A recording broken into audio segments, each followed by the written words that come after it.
রাসূলুল্লাহ সাল্লাল্লাহু আলাইহি সাল্লামের মাধ্যমে নবুয়তের যুগ সমাপ্ত হয়ে যায়। তারপরে শুরু হয় ওয়ারিসাতুল আম্বিয়া, নায়েব রাসূল, আউলিয়ায়ে কেরামের যুগ। এই নায়েব রাসূল, রাসূলের ওয়ারিস যারা, কিয়ামত পর্যন্ত এই দরজা খোলা থাকবে। তাদেরকে মুর্শিদ নামে আখ্যায়িত করা হয়, তাদেরকে ইমাম নামে আখ্যায়িত করা হয়। এক এক সময় এক এক নামে তারা আত্মপ্রকাশ করে থাকেন, কিন্তু তাদের শিক্ষা দীক্ষা একই ধারা। কিভাবে মানুষ আল্লাহ রাব্বুল আলামিনের সন্তুষ্টি অর্জন করবে।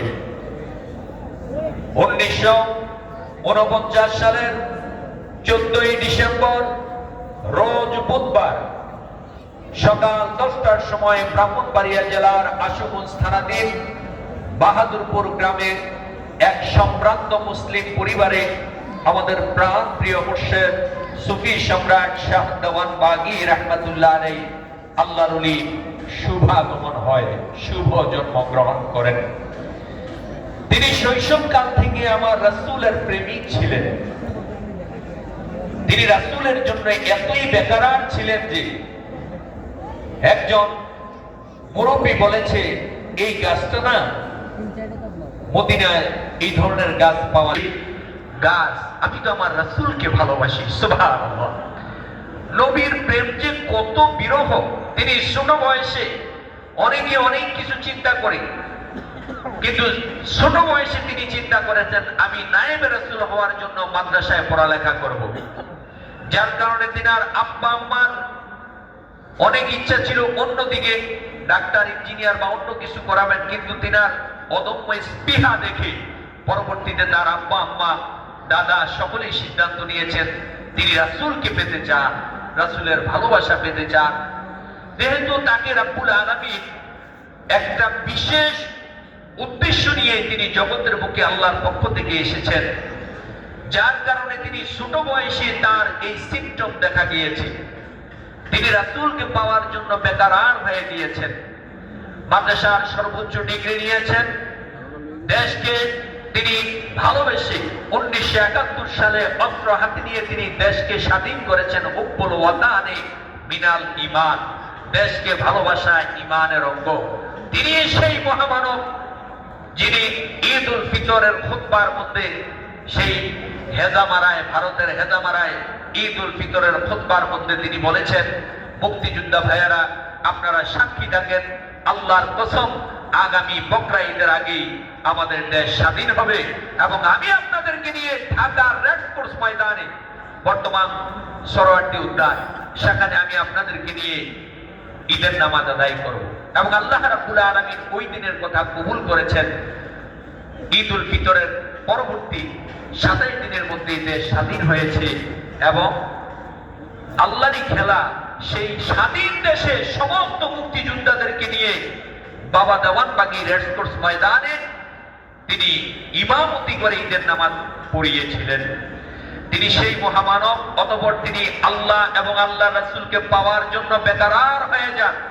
আরবিদের রিলিজিয়াস টিচারের দায়িত্ব পালন করছেন, কিন্তু তার মন একটাই টার্গেট, আমি আমার আল্লাহকে লাভ করতে চাই, রাসূলের দিদার, রাসূলকে লাভ করতে চাই।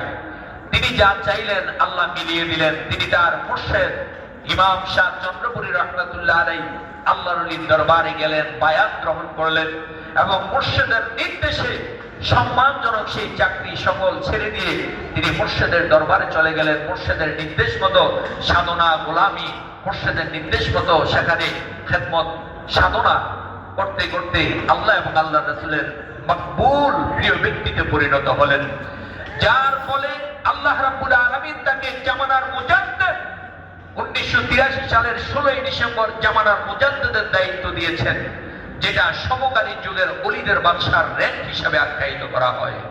তিনি সারাটা জীবন নিরলসভাবে চেষ্টা করেছেন মানুষকে কিভাবে রাসূলের প্রেমিক বানিয়ে দেওয়া যায়।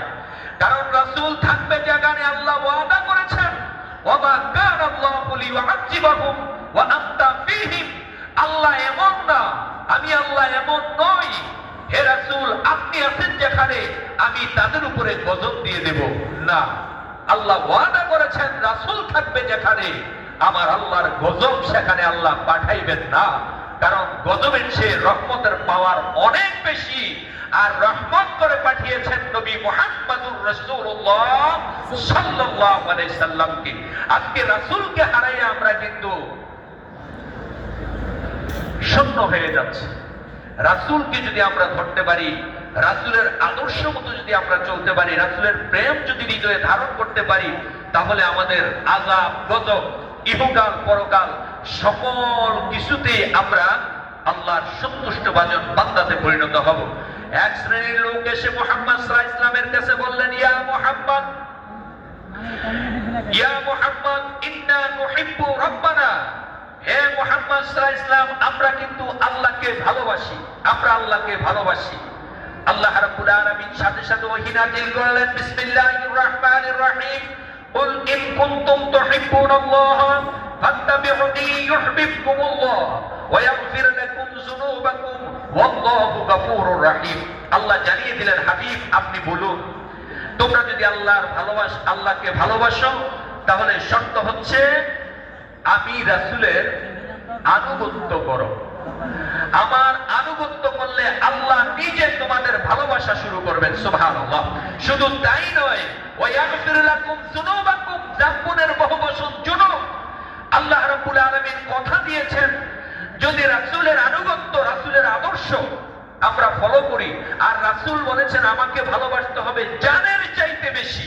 লা ইউমিনু আহাদুকুম হাত্তা আকুনা হাব্বা ইলাইহি মিন ওয়ালিদিহি ওয়া ওয়ালাদিহি ওয়ান নাসি আজমাইন, রাওয়াহুল বুখারী ওয়া মুসলিম। মুহাম্মদ সাল্লাল্লাহু আলাইহি ওয়াসাল্লাম বলেছেন আমাকে সকল কিছুর চাইতে, জান মাল স্ত্রী পুত্র সন্তান সন্ততি সকল কিছুর চাইতে, সকল মানুষের চাইতে আমাকে বেশি ভালোবাসতে হবে। তাহলে মুহাম্মদ সাল্লাল্লাহু আলাইহি ওয়াসাল্লামকে জানের চাইতে বেশি এবং ভালোবেসে তার আদর্শ মতো যদি আমরা চলি, আমরা এক নাম্বার আল্লাহর ভালোবাসা পেয়ে যাব, দুই নাম্বার আল্লাহ কথা দিয়েছেন আমাদের জীবনের গুনাহ মাফ করে দিবেন। সুবহানাল্লাহ। মানুষ যেন রাসূলের আশিক হইতে পারে, মানুষ যেন রাসূলকে চিনতে পারে, বুঝতে পারে, রাসূলের আদর্শ ধারণকারী উম্মত হইতে পারে, এই প্রত্যাশা নিয়েই বাবা দেওয়ান বাগী সারাটি জীবন মানুষকে আশিক রাসূল হওয়ার বিদ্যা শিক্ষা দিয়েছেন। কারণ আশিক রাসূল না হওয়া ব্যতীত কোনো মানুষ ঈমানদার হয় না। নবীজি বলেছেন ঈমানদারের শর্তই হচ্ছে নবীজিকে জানের চাইতে বেশি ভালোবাসতে হবে। বাবা দেওয়ান বাগী সারাটি জীবন মানুষকে আশিক রাসূল হওয়ার বিদ্যা শিক্ষা দিয়েছেন এবং মানুষ যেন রাসূলের আশিকে পরিণত হইয়া ঈমানদারে পরিণত হয়। যারা ঈমানদার হয় আল্লাহ তাদের অভিভাবকত্ব গ্রহণ করেন, আল্লাহ অভিভাবক হয়ে যান। আল্লাহু ওয়ালিউল্লাযিনা আমানু। এই মুসলিম জাতি যেন আমার রাসূলকে প্রাণাধিক ভালোবাসতে পারে, এই বিদ্যা বাবা দেওয়ান বাগী সারা জীবন শিখিয়েছেন। তিনি 28শে ডিসেম্বর 2020 সাল ওফাত লাভের আগের দিনে তিনি যখন জানতে পেরেছেন, বুঝতে পেরেছেন তিনি জগৎ থেকে বিদায় হয়ে যাবেন, এই বিদ্যার যেন চলমান থাকে, এই ঘরে ঘরে আশিক রাসূল প্রতিষ্ঠা যেন বন্ধ না হয়ে যায়। তিনি যে আদর্শ প্রতিষ্ঠা করেছেন এটা যেন চলমান থাকে। তিনি তার সুযোগ্য উত্তরসূরি, যাকে তিনি ইলমে জাহির ইলমে বাতিনের বিদ্যায় বিদ্যান করে সুযোগ্য বানিয়ে দিয়ে গিয়েছেন, ইমাম প্রফেসর ডক্টর কুদরতে খোদা মাদ্দাজিল্লাহুল আলী। এই আল্লাহর ওলির হাতে এই গুরু দায়িত্ব তিনি আল্লাহর পক্ষ থেকে, রাসূলের পক্ষ থেকে মুর্শিদের মাধ্যমে এই দায়িত্ব দেওয়া হয়েছে। আজকে তারই ধারাবাহিকতায় ইমাম প্রফেসর ডক্টর কুদরতে খোদা মাদ্দাজিল্লাহুল আলী আল্লাহর ওলি সারা বিশ্বের নবীর প্রেমিকদেরকে আহ্বান করেছেন বিশ্ব আশিক রাসূল সাল্লাল্লাহু আলাইহি সাল্লাম সম্মেলন। আজকে সারা বিশ্ব থেকে, সারা দেশ থেকে আশিক রাসূলগণ রাসূলের মিলন মেলাতে তারা একত্রিত হয়েছে।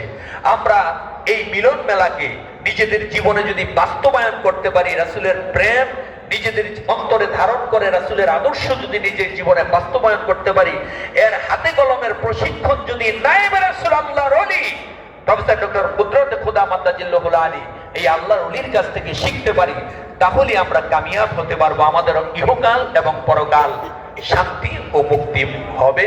আল্লাহ রাব্বুল আলামিন আমাদেরকে সেই তৌফিক দান করুন, আমিন। বারাকাল্লাহু সাল্লাল্লাহু আলাইহি ওয়াসাল্লাম। আল্লাহুম্মা জাআল ফি কুলুবিনা নূরান তাকাব্বাল সালাতানা ওয়া দুআনা ইয়া রাব্বাল আলামিন।